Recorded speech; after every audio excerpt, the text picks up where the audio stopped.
Hi, I'm Jennet Ingle, the 5-Minute Reedmaker. I'm going to talk today about some knife techniques, specific things that I use as I make my reeds, and some pitfalls to avoid. In my oboe reed boot camps that I do over the summer, I'll often have my beginning reed makers practice on a pencil rather than on cane. The cane is free to use at boot camp, but there's no reason to waste it, right? Energy has still gone into creating it. So we practice on a pencil, and during this video I'll show you both on a pencil and on a piece of cane so that you too can practice these techniques in a harmless and completely inexpensive way.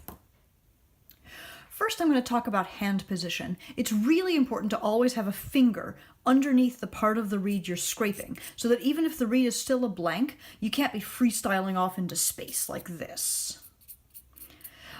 Every scrape gesture should be related to your left hand or your non-dominant hand's index finger and thumb. So I'm always thinking about pivoting the knife on my left thumb and pressing the reed into the knife with my left first finger. Without a reed, this is the motion. It's just like this. When I add that reed, or the pencil, you can see that I'm not just freestyling, but really scraping very purposefully in the exact area I want, guided by my left hand. I'm using my left hand to resist the pressure of the knife very actively, and that's the strength of the gesture. Secondly, knife position. Many times people will get in trouble because they start with the knife at this angle, as though they're trying to chisel cane off the reed. This never ends well. It's going to cause really deep gouges and a lack of control. My default scrape is actually the opposite. Instead of trying to push cane off, I pull it off, moving my knife from behind vertical to vertical. I think of it like icing a cake. You would never set your spatula in and like gouge at the top of the cake. You just smooth it off. You use the tool to pull and smooth the icing along. Here's what that looks like on the reed.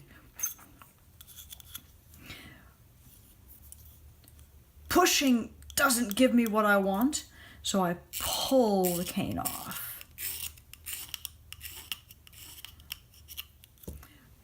Now, a related technique is something I'll use later in my process. Sometimes there's thickness or bulges somewhere in the tip that are hard to see and identify with the naked eye. In this case, I'll use a trick that I call petting the cane. I'll just run my knife through the area with no force, pulling technique but no force, until I feel the spot where the knife seems to catch. Then, at that point, I can apply a little more pressure and even turn the knife over horizontally and push whatever is in my way right through. So I can just push through that thick place. I'll pull till I feel what I need to scrape and then push smoothly again. Now here's even a third technique of that, a third application of that pulling technique. When I'm making the windows in the reed, here and here, I need my knife to stay exactly in the center of that window area. I can't take bark off in the rails, I can't take bulk off at the spine. So let me practice that on my pencil. You can see on a pencil, of course, I've got all these nice ridges. I'm going to pretend that's my spine, and I'm going to practice scraping right in the center of the channel. Pulling cane off from behind vertical toward vertical, and the more I want to widen that scrape, the more I'll mash with my fingers. Notice that my finger is still directly under the part I'm scraping, always. So here's that technique on the reed itself. I've drawn a line right at 60 millimeters. I'm going to pull cane in the back, in the windows, right up to the line, and then just stop. I actually think of this scrape a little bit like a golf swing.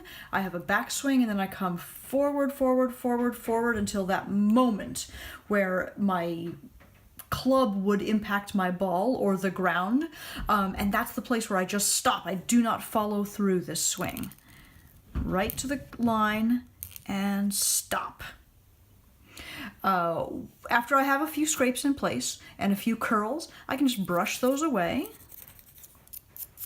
And if they don't come away easily, I can use a sort of a cross-hatching motion, going across the grain this way and across the grain this way, and even this. This is another technique that I'll use to smooth out nicks in the reed and to smooth out that wall at the bottom of the heart if I've got too much of one.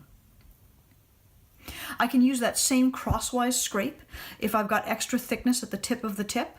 I'll go to the very top, let my knife weight a little bit more toward the center, and go across the tip of the reed, just removing any extra thickness I've got.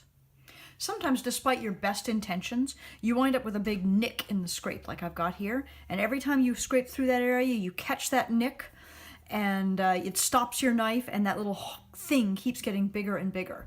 For problems like this, I'll pat the cane really gently right up into that nick, and then I'll bring my knife back to horizontal and really gently just chip and lift that little nick right out, and then gently scrape over the area again to smooth it. Sometimes I'll have to cross-hatch a little bit to get it really clean.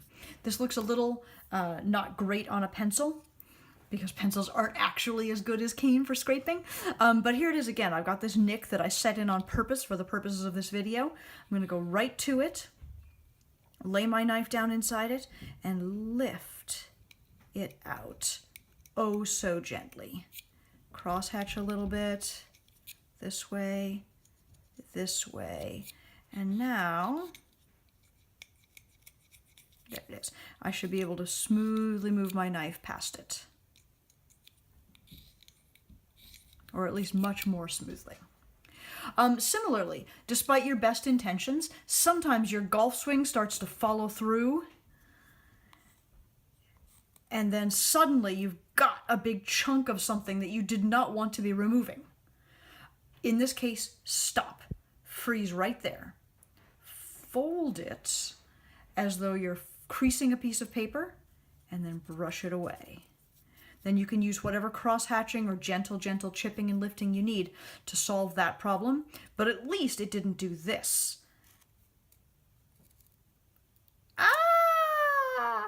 And lose your whole heart area. It can frequently happen at the bottom of the heart, and it's terrifying. And it's much better to have that mistake like cause a little minor incursion into the heart than to allow it to rip the whole top off. So here I'm putting one in on purpose a little bit, right there. Oh, look, I've got it, and I don't want to rip this right off the reed. So I'll fold it and brush it off. Go to it, fold it, and then brush it away. And then I can smooth from there. Ever so gently. Okay, so far in this video I've talked about hand position and knife position, and I've talked about pulling versus pushing, I've talked about cross-hatching, and I've talked about preventing and minimizing disasters. The one thing I haven't really addressed here is the curl, the technique by which I really quickly form my tip. I have a whole video up about that. It's called Constructing the Tip in Transition, and I'd recommend that you check that out. But to briefly discuss it as a knife technique, I'd say this is the only work I do on the reed that feels like cutting rather than scraping. I think of it as a sculpting gesture, like this. And I like to imagine that I'm working in soap or that I'm working in cold butter, something that's resistant but also pliable, rather than in cane, which, as we know, can be recalcitrant. Here it is on the pencil. I just push in, cut, and curl. Notice I've always got that finger below my the thing I'm scraping, and I'm using that finger really actively to resist the knife and to give me what I want. Here it comes on the reed. I set my knife right at that rooftop, press in, and then let the cane just curl off.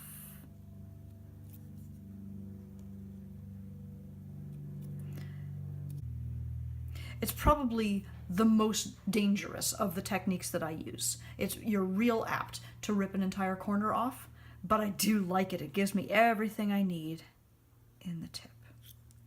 So I hope that this video has been helpful, this video on knife techniques. This has been a 5-minute Reedmaker lesson. You can follow these short videos right here on YouTube. You can subscribe if you wish.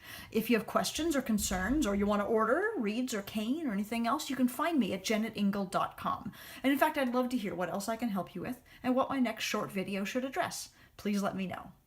Thanks for watching. Have a great day.